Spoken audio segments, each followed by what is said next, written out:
ጤና ይስጥልን እንደምንውላችኋል የተወደዳችሁ መሃል ሚዲያ አድማጭ ተመልካቾቻችን እንደምንውላችኋል እነሆ ዘወትር በዚህ ሰዓት ወደ እናንተ የሚደርሰው መሃል ዜናችን ተጀምሯል። በቅድሚያም አበይት ነጥቦቹን እናስቀድም። ህወሓት በራያ መሆኔ ወደ አፋር መጋሌ ቶንሳ ቀበሌ የከባድ መሳሪያ ድብደባ መጀመሩን ምንጮች ገለጹ። የትግራይ የሰላም ኃይል ቲፒኤፍ ሰራዊት በደቡብ ምስራቅ ትግራይ ገዥ ወታደራዊ ቦታዎችን ተቆጣጠረ። የህወሓት አዲሱ ዙር ጦርነት ባልተለመደ መልኩ ገና ከጅምሩ በትግራይ ተወላጆች ጭምር ከፍተኛ ውግዘትን ማስተናገድ መጀመሩ ተሰማ። ሻዕቢያና ህወሓት ለውጊያ የመረጧቸው ወጣቶች መክዳታቸው ተሰምቷል። ዝርዝር ዘገባን ይዘናል። ከውጭ የአሜሪካ የጦር ሚኒስትር ኢራን ላይ ጥቃት ለመሰንዘር የትራምፕን ትዕዛዝ እየጠበቅን ነው ሲሉ ተናገሩ። ቀደም ብለን ያደረስናቸውን አበይት ርዕሰ ነጥቦቻችንን ጨምሮ ሌሎች ወቅታዊ በርካታ መረጃዎችን አካተን ይዘንላችሁ ቀርበናል። አብራችሁን ትቆዩ ዘንድ የአክብሮት ግብዣችን ነው። ከመሸጋገሪያ በኋላ እንመለሳለን።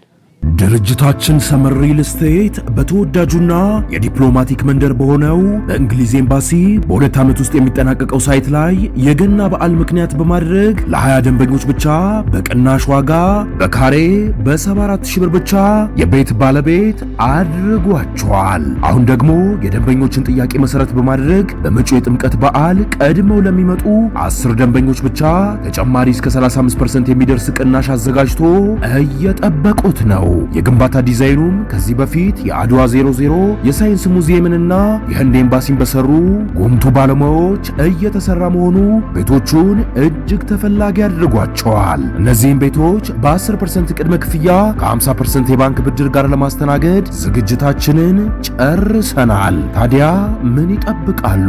የዚህ ዕድል ተጠቃሚ ለመሆን ከታች ባለው ስልክ ይደውሉ። በቀዳሚነት ወደ ያዝነው መረጃችን አለፍ። ህወሓት በራያ መሆኔ ወደ አፋር መጋሌ ቶንሳ ቀበሌ የከባድ መሳሪያ ድብደባ መጀመሩን ምንጮች ገለጹ። አንድ የአካባቢው ነዋሪ ከ8 ሰዓት ከ20 አንስቶ ወደ ቀበሌው የከባድ መሳሪያ ድብደባ እየተፈጸመ መሆኑን መናገር ችለዋል። በሌላ በኩል በዛሬው ዕለት በምስራቅ ጠለምት ወረዳ ደገብራይ ቀበሌ ውጊያ እንደነበርም ማረጋገጥ ተችሏል። በአሁኑ ሰዓት የህወሓት ጦር ድላምባ ቀበሌ ልዩ ስሙ ስራራ ምጫራ ቀበሌ ልዩ ስሙ 30 ጉላ እንዲሁም ስልባጣ ጨርቆስ ቤተክርስቲያን ደገብራይ ቀበሌ ልዩ ስሙ ዋዘቦ መሰላል ሚካኤልን ተቆጣጥሮ እንደሚገኝ የአንድ አፍታ ሚዲያ ምንጮች ማስረዳታቸው ተነግሯል። በተጨማሪም በትላንትናው ዕለት ዋልድባ በኩል ከእንሲያ እንዲሁም ቡያ ወንዝ አካባቢ ጻዳ ቀርኒ እንዲሁም ምስክር የተባሉ ቀበሌዎችን ለመቆጣጠር መንቀሳቀሳቸው ታውቋል። የትግራይ የሰላም ኃይል ቲፒኤፍ ሰራዊት በደቡብ ምስራቅ ትግራይ ገዥ ወታደራዊ ቦታዎችን ተቆጣጠረ። ከትላንትናው እኩለ ሌሊት ጀምሮ ወደ ትግራይ ግዛቶች በጥልቀት የተቀሳቀሱት የቲፒኤፍ 3 ክፍለ ጦሮች በደቡብ ምስራቅ ትግራይ ወሳኝ የሚባሉ ቁልፍ ቦታዎችን መቆጣጠራቸው ተሰምቷል። ቲፒኤፍ በተቆጣጠራቸው የደቡብ ምስራቅ ይዞታዎቹ ለውጥ ፈላጊ የትግራይ ወጣቶች በብዛት እየተቀላቀሉት የህዝብ ደጀኑን እያጠናከረ ሲሆን ወደ ማዕከላዊ ትግራይ የሚያደርገውን ግስጋሴ በቀጣይ ቀናት አጠናክሮ እንደሚቀጥልም ተገልጿል። የህወሓት አዲሱ ዙር ጦርነት ባልተለመደ መልኩ ገና ከጅምሩ በትግራይ ተወላጆች ጭምር ከፍተኛ ውግዘትን ማስተናገድ ጀምሯል። በርካታ በትግራይ ክልል የሚንቀሳቀሱ የፖለቲካ ፓርቲ አመራሮች ጦርነት ባህላዊ ጨዋታችን ነው እስከ ማለት ድረስ ደርሰው የነበሩ የመጀመሪያው ዙር ጦርነት አቀጣጣይ የነበሩት እና ሉላ ሰለሞንን መሰለ ታዋቂ የትግራይ አክቲቪስቶች ጭምር ከወዲሁ ተቃውሟቸውን ማሰማታቸውን ጀምረዋል። የከዚህ ቀደሙ የጦርነት ፊት አውራሪ የነበሩት አቶ ጌታቸው ረዳ በግላቸው እንዲሁ ፓርቲያቸው ስምረት ተቃውሟቸውን ካሰሙት ውስጥ ተጠቃሽ ናቸው። በተጨማሪም ደግሞ ቡድኑ ትንኮሳ በጀመረበት ጠለምት አካባቢ በምትገኘው በማይጸብሪ ከተማ ዛሬ የተቃውሞ ሰልፍ እየተካሄደ እንደሚገኝም ለማወቅ ተችሏል። ይህ ተቃውሞ በዚሁ አከራካሪ ስፍራዎች ላይ በሚገኘው ነዋሪ ብቻ ሳይሆን በትግራይ ክልል ዋና ከተማዎችም በሚኖሩ እንዲሁም ጦርነት በእጅጉ በሰለቸው የትግራይ ህዝብ ጭምር የሚቀጥል እንደሆነ ከወዲሁ እየተሰማ ይገኛል። ሻዕቢያና ህወሓት ለውጊያ የመረጧቸው ወጣቶች መክዳታቸው ተሰማ። አሸባሪው ሻዕቢያና ህወሓት ወደ እሳት ለመማገድ ጭነው አዲ ጉደመ ያደረሱት ወጣት ለምሳ እንደወረዱ 500 ያህሉ አንዋጋም በማለት መሰወራቸው ታውቋል። ከ500 ያህሉ 53 የሚሆኑት ብቻ ተገኝተዋል። ሌላው ወደ ትግራይ የሰላም ኃይል ጫካ መግባታቸውም ተሰምቷል። የህወሓት ታጣቂዎች ከተቆጣጠራቸው ስፍራዎች ህዝቡ እየሸሸ መሆኑ ተሰማ። ህወሓት ጦርነት ለኩሶ ባለበት በዚህ ወቅት ነዋሪዎችን ለደህንነታቸው በመስጋት እየሸሹ መሆናቸው ለቢቢሲ ገልጸዋል። ተጨማሪ አለን። ግጭት ይቀሰቀሳል በሚልና ታጣቂዎች የሚወስዱትን እርምጃ ስጋት ፈጥሮብናል ያሉት ነዋሪዎች ወደ አጎራባች አካባቢዎች በመጓዝ ላይ መሆናቸውን ነዋሪዎች ተናግረዋል። የአላማጣ ነዋሪው እንዲሁም የቀድሞ የአካባቢው ባለስልጣንና በትግራይ ጊዜያዊ አስተዳደር ስር የአላማጣ ከተማ ከንቲባ የነበሩት አቶ ዝናቡ ደስታ ከተማው ውጥረት መኖሩን እንዲሁም ነዋሪዎች እየሸሹ እንደሚገኙ ገልጸዋል። ስማቸው እንዳይጠቀስ የጠየቁ ቢቢሲ ያነጋግራቸው ግለሰብ ከአላማጣ ሸሽተው ወደ ቆቦ መሄዳቸውን ተናግረዋል። አሁን ቆቦንን አልጋ የሚባል ነገር የለም፣ በጣም ውድ የሆኑ አልጋዎች ብቻ ናቸው የቀሩት ያሉት ነዋሪው ቤተሰብ ያለው ቤተሰብ ጋር ወይንም አልጋ ለሁለትም ለሶስትም ይዞ ነው ያለው ብሎ አብዛኛው ወጣት እየወጣ ያለው ታፍነው ወደ ጦርነት በግድ እንዳይሰለፉ ለማምለጥ ነው፣ ሁሉም መሻሽ ነው የሚፈልገው ሲሉ አክለዋል። የከተማው ነዋሪዎች ከረቡዕ ዕለት ጥር 20 ቀን 2018 ዓ.ም ምሽት ጀምሮ በእግራቸው እንደወጡም ገልጸው በእግር ጫካ ለጫካ ነው የመጣ ነው፣ አሁን ደግሞ የጫካውን መንገድ ሰምተው ዘግተውታል ሲሉ ነዋሪዎቹ አክለዋል። ህወሓት ወደ ግልጽ ጦርነት ገብቷል፣ የፕሪቶሪያውንም ስምምነት በይፋ አፍርሶታል ሲሉ የትግራይ ዲሞክራሲያዊ ስምረት ፓርቲ ገለጸ። ሙሉ መግለጫቸው እንደሚከተል ይቀርባል። ከህወሓት አሁናዊ እንቅስቃሴ ጋር እየተያዘ ከትግራይ ዲሞክራሲያዊ ስምረት ፓርቲ የተሰጠ መግለጫ። ይህ የጥፋትና የሰራ ቡድን በህዝብ ስም እየነገደ የህዝቡን ፍትሐዊና ተገቢ ጥያቄ ለጠባብ ፖለቲካዊ አጀንዳ መሸፈኛ ሲጠቀምበት ቆይቷል። ስለ ግዛታዊ አንድነትና ስለ ተፈናቃዮች ጉዳይ እየሰበከ በተግባር ግን የፕሪቶሪያውን የሰላም ስምምነት በመጣስ የህዝባችንን ደህንነት አደጋ ላይ የሚጥር የጦርነት ዘመቻን ጀምሯል። የዚህ ቡድን ባህሪና ተግባር በተጨባጭ ሲታይ በስግብግብና ጨካኝ ፍላጎቱ ምክንያት የትግራይ ህዝብ ከባድ ዋጋ ሲከፍል ቆይቷል። አሁንም እየከፈለ ይገኛል። ህግና ስርዓትን በመርገጥ የፕሪቶሪያውን ውል ሙሉ በሙሉ በማፍረስና ጸረ ህዝብ ከሆነው የሻዕቢያ ስርዓት ጋር በማበር ከተጠያቂነት ለማምለጥ ሲል አካባቢያችንን በቀጣዩ ሁከትና ብጥብጥ ውስጥ እንዲኖር መሰረታዊ የህዝብ ጥቅሞችን አሳልፎ በመስጠት ግልጽ የጦርነት ትንኮሳን ጀምሯል።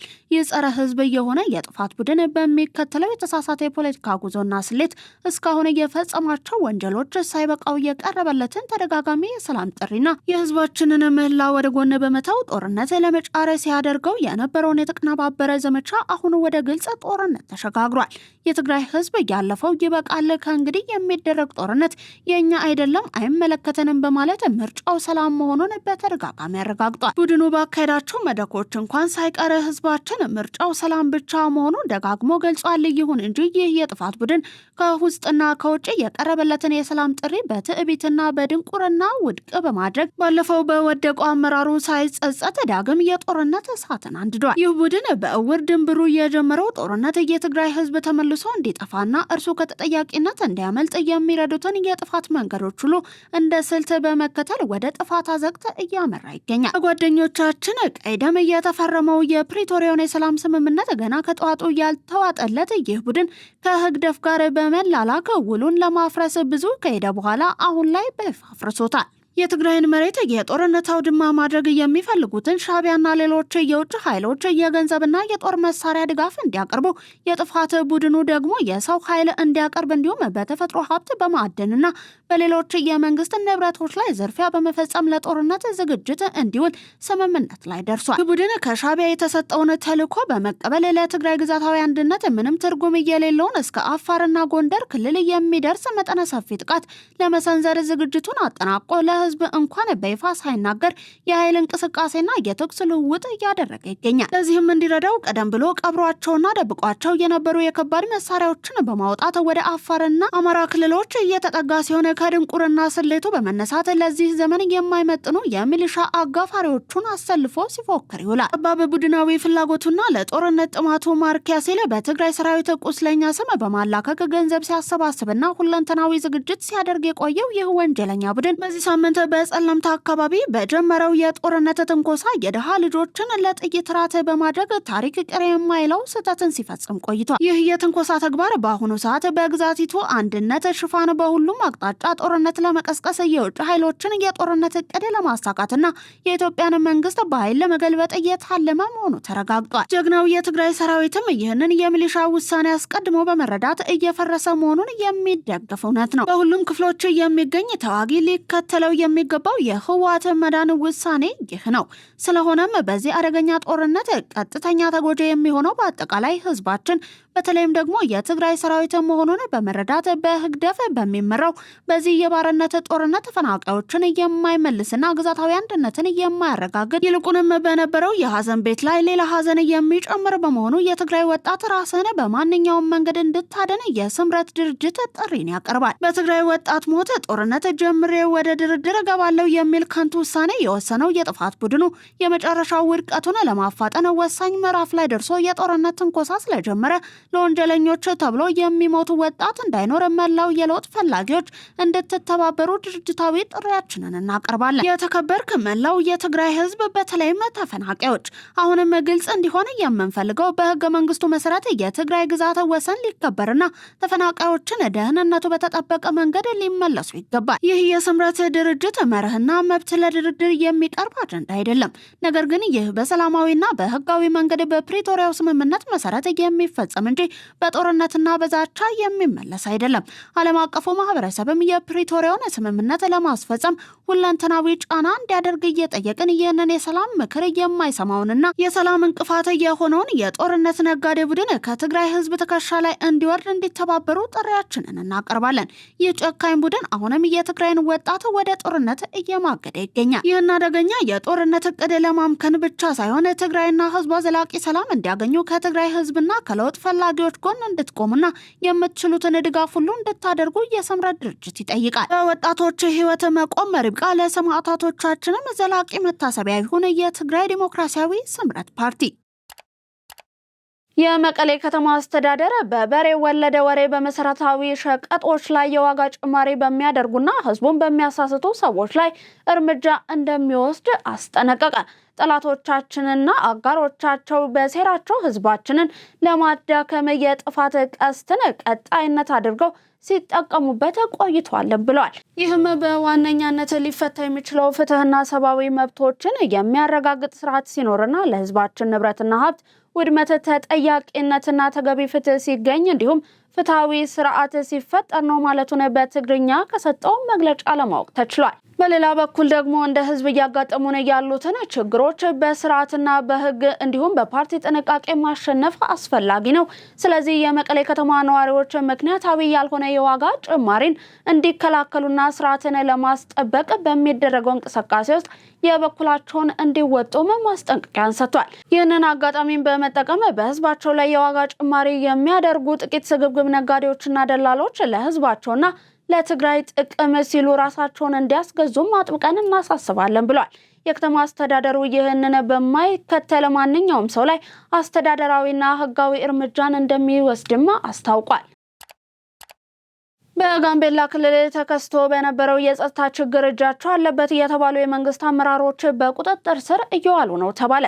የክልሉ ሰላም አሁን ላይ በአንጻራዊነት መሻሻል ማሳየቱን የጋምቤላ ክልል ፖሊስ ኮሚሽን ነገረኝ ሲል ሸገር ኤፍኤም እንደዘገበው ከሆነ በጋምቤላ ክልል ከተወሰኑ ሳምንታት በፊት ተከስቶ የነበረው የጸጥታ ችግር አሁን ላይ የተፈታ ነው መባሉን ነው የጠቆመው።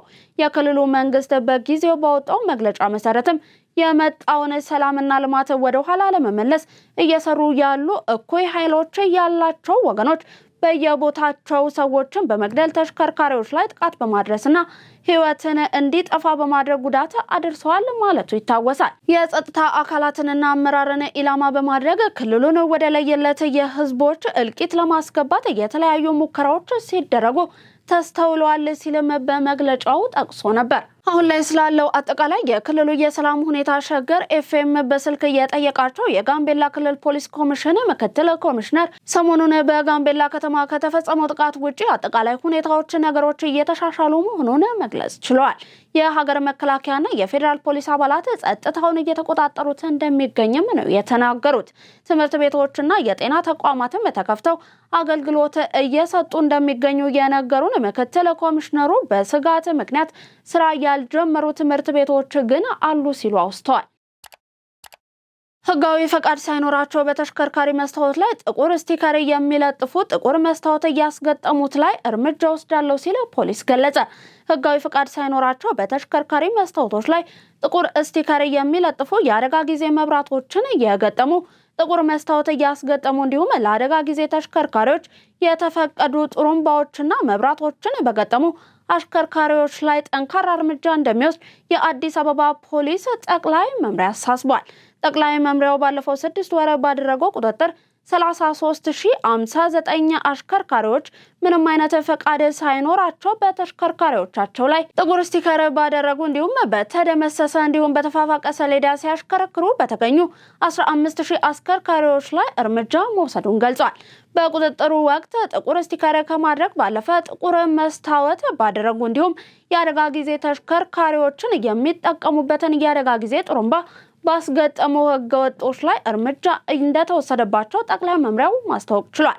አንዳንድ ወንጀል ፈጻሚዎች ይህንን አጋጣሚ በመጠቀም ወንጀል ሲፈጽሙ እጅ ከፍንጅ መያዛቸውን የጉዳዩን አሳሳቢነት የሚያመለክት መሆኑንም ፖሊስ ገልጿል። ከሚመለከተው የጸጥታ ደህንነትና የትራንስፖርት ተቋማት ምንም አይነት ፍቃድ ሳይኖራቸው በተሽከርካሪ መስታወቶች ላይ ጥቁር ስቲከር ያደረጉ ጥቁር መስታወት ያስገጠሙ እንዲሁም ከአደጋ ጊዜ ተሽከርካሪዎች ጋር የሚመሳሰል ጥሩምባና መብራት እየተጠቀሙ ያሉ ባለንብረቶችም ሆኖ አሽከርካሪዎች ላይ ጠንከር ያለ እርምጃ እንደሚወስድ የአዲስ አበባ ፖሊስ ጠቅላይ መምሪያ አሳስቧል። በህገወጥ የባንክ ስራ ኢትዮጵያ ከ14 ሚሊዮን ዶላር በላይ እንድታጣ በማድረግ የተጠረጠረች ቻይናዊት ግለሰብ ክስ ተመሰረተባት። ከብሔራዊ ባንክ ፈቃድ ውጪ የባንክ ስራ በመስራት ኢትዮጵያ ከ14 ሚሊዮን ዶላር በላይ እንድታጣ በማድረግ የተጠረጠረችው ቻይናዊት ግለሰብ ክስ ተመስርቶባታል። ሊንግ ቹንግ የተባለችው ተከሳሽ በተለያዩ የውጭ ሀገራት የሚገኙ ሰዎች ገንዘብ ወደ ኢትዮጵያ ለመላክ ሲፈልጉ በእነዚያ ሀገራት ከሚገኙ ያልተያዙ ግብረ አበሮቿ ጋር ገንዘቡን በመሰብሰብ ኢትዮጵያ ውስጥ ለሚገኙ 10 ግለሰቦች ሲያስተላልፉ መቆየታቸው በክሱ ላይ ተመላክቷል። ተከሳሿ በኢትዮጵያ ንግድ ባንክ በከፈተችው የሂሳብ ቁጥር በመጠቀም ከህዳር 30 ቀን 2013 ዓ.ም እስከ ህዳር 4 ቀን 2018 ዓ.ም 1112 ጊዜ በአጠቃላይ ብር 636 ሚሊዮን 157 ሺህ ብር ለተለያዩ ግለሰቦች ማስተላለፋቸውን አቃቢ ህግ በክሱ አስረድቷል። ይህ ህገወጥ የባንክ ስራ ገንዘቡ በህጋዊ የገንዘብ አስተላላፊዎች በኩል ቢተላለፍ ኢትዮጵያ ታገኝ የነበረው 10 ሚሊዮን 492 ሺህ ዶላር አሳጥቷታል ሲልም ገልጿል። የሀገር ውስጥ ምርቶችን በዓለም አቀፍ ደረጃ ለማስተዋወቅና የገበያ ትስስርን ለማጠናከር ያለመው 15ኛው የኢትዮ ቻምበር ዓለም አቀፍ የንግድ ትርኢት በአዲስ አበባ ይካሄዳል። ዓለም አቀፍ የንግድ ትርኢቱ ከጥር 27 እስከ የካቲት 1 ቀን 2018 ዓ.ም በአዲስ አበባ መስቀል አደባባይ እንደሚካሄድ ተገልጿል። ተጨማሪ አለን። የኢትዮጵያ ንግድ ባንክ ዘርፍ ማህበራት ምክር ቤት እንዲሁም የንግድና ቀጠናዊ ትስስር ሚኒስቴር በጋራ መግለጫን ሰጥተዋል። የምክር ቤቱ ዋና ጸሐፊ ዶክተር ቀነኒሳ ለሚ በዚህ ወቅት እንደገለጹት በንግድ ትርኢቱ ላይ ከ300 በላይ የሀገር ውስጥና የውጭ ድርጅቶች እንደሚሳተፉ ገልጸዋል።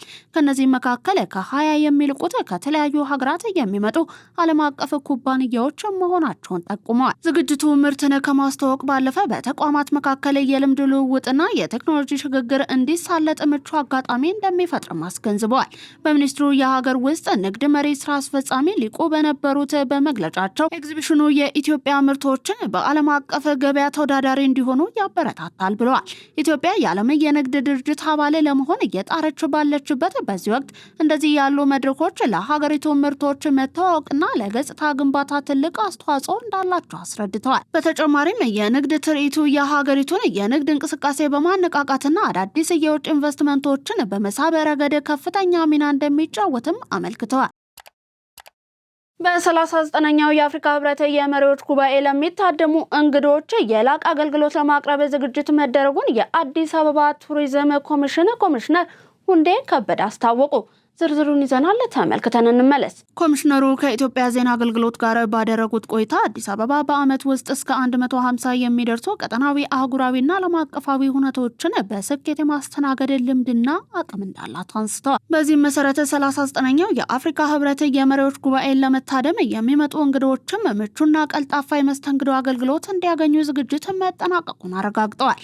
በሌላ በኩል የመዲናዋ ስኬታማ የልማት ስራዎች አዲስ አበባን በማስዋብ የከተማዋን የኮንፈረንስ ቱሪዝም ማዕከልነትን በማጽናት ዘርፈ ብዙ ኢኮኖሚያዊና ማህበራዊ ፋይዳ እያበረከቱ እንደሚገኙም አስረድተዋል። የአፍሪካ ህብረት የመሪዎች ጉባኤ ተሳታፊ እንግዶችም የመዲናዋን የመስህብ ስፍራዎች የሚጎበኙበትን እድል በመፍጠር የቆይታ ጊዜያቸው ለማራዘም ከባለድርሻ አካላት ጋር ዝግጅት መደረጉን ያመለከቱት በጉባኤው የሚታደሙ የሀገራት መሪዎች፣ ተጽዕኖ ፈጣሪ ግለሰቦች፣ የተቋማት የስራ ኃላፊዎችና ተጋባዥ እንግዶችም የሀገሪቱን ገጽታ ለዓለም በአግባቡ እንዲገልጡ ትልቅ እድል መሆኑን አመልክተዋል። ከቱሪዝም ሚኒስቴር ሆቴልና ትራንስፖርት አገልግሎት ሰጪዎች ጋር በመተባበርም ለጉባኤው ታዳሚዎች ኢትዮጵያዊ እሴት እየተላበሰ የመስተንግዶ አገልግሎት ለማቅረብ ዝግጅት መደረጉን አብራርተዋል።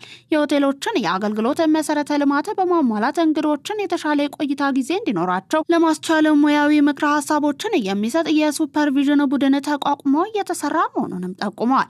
ጉባኤው ዘላቂ የውሃ አቅርቦትና ደህንነቱ የተጠበቀ የንጽህና አጠባበቅ ስርዓቶችን ማረጋገጥ ለአጀንዳ 2063 ግቦች ስኬታማነት በሚል መሪ ሀሳብ ከየካቲት 7 እስከ 8 ቀን 2018 ዓ.ም በአዲስ አበባ ይካሄዳል። የተወደዳችሁ የመሃል ሚዲያ አድማጭ ተመልካቾቻችን እየተመለከታችሁ የምትገኙት ወደ እናንተ እየደረሰ የሚገኘውን የዕለተ አርብ መሃል ዜናችንን ነው። ከባህር ማዶ ወደ ያዝናችሁ አለፍን።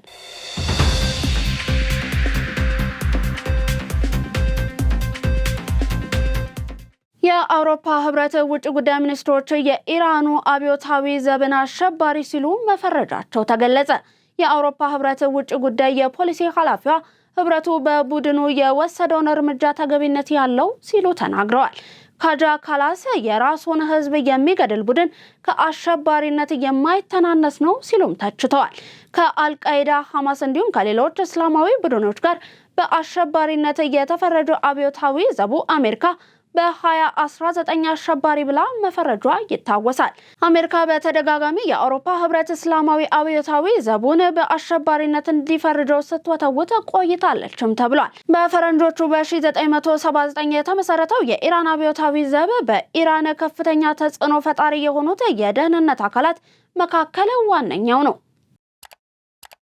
ኢራን ጦርነት ጀማሪ አትሆንም፣ ነገር ግን በሙሉ ኃይሏን ራሷን ለመከላከል እንደምትገደድ ተነገረ። የኢራን ምክትል ፕሬዝዳንት መንግስት የጦርነት ጊዜ ዝግጅት ማድረጉን ገልጿል።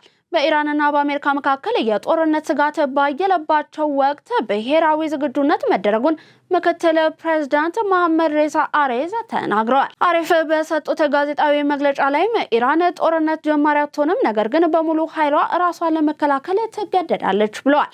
ምክትል ፕሬዝዳንቱ የጦርነቱ ፍጻሜ በጠላቶች ብቻ አይወሰንም ሲሉም ተናግረዋል። ስትራቴጂካችን በድርድርና በሎጂክ ማመን ነው፣ ከተጀመረ ግን አጸፋ መስጠት የሚጠበቅ ነው ብለዋል። ከአሜሪካ ጋር የሚደረገው የዲፕሎማሲያዊ ውይይትን በተመለከተ በሰጡት አስተያየት ጥሩ ሂደት ታይቶበታል የሚል አጭር መልስን ሰጥተዋል። በመጨረሻም የአሜሪካ የጦር ሚኒስትር ኢራን ላይ ጥቃት ለመሰንዘር የትራምፕን ትዕዛዝ እየጠበቅን ነው አለ። ሚኒስትሩ ፔታክሰት ተዘጋጅተናል እያሉ ሲሆንም ኢራን ወደ ድርድሩ ከመጣች ግን ጥቃት ያለ መሰንዘር እድል አለ ብለዋል። የኒውክሌር ጦር መሳሪያ ቴህራን ሊኖራት አይገባም ያሉት ሚኒስትሩ ትራምፕ ትዕዛዝ ከሰጡ ተዘጋጅተናል ሲሉ ገልጸዋል። በቬኔዙዌላ ያደረግነውን አይነት እርምጃ ለመውሰድ ትራምፕ ነው የምንጠብቀው ባይም ናቸው። በሌላ በኩል የኢራኑ ፕሬዝዳንት ማሱድ ፔዜሽኪያን ሙስሊም ሀገራትን አንድ እንሁን የሚል ጥሪን አቅርበዋል። ፔዜሽኪያን ከኳታሩ ኢሚር እንዲሁም ከፓኪስታን ጠቅላይ ሚኒስትር ጋር ስለ አሁናዊ ውጥረት ተወያይተናል ብለዋል። ሙስሊም ሀገራት ከተባበሩ አስፈላጊነቱ የጎላ ነው ሲሉም ተደምጠዋል። ኢራን ጥቃት ከሰነዘረችብኝ አጸፋዊ ምላሽ ይከፈላታል ማለቷም አይዘነጋም። ውድ የመሃል ሚዲያ አድማጭ ተመልካቾቻችን ለዛሬ ለታርብ ወደ እናንተ እንዲደርሱ የተጠናቀሩት የቀን መረጃዎቻችን አበቁ። አብራችሁን ስለነበራችሁ እናመሰግናለን። ዜናውን ላይክ እና ሼር፣ ሚዲያችንን ሰብስክራይብ በማድረግ ቤተሰብነታችሁን ታጠነክሩ ዘንድ የአክብሮት ግብዣችን ነው። በእኔ ቦታ በቃው። ሰናይ ቀን ተመኘን።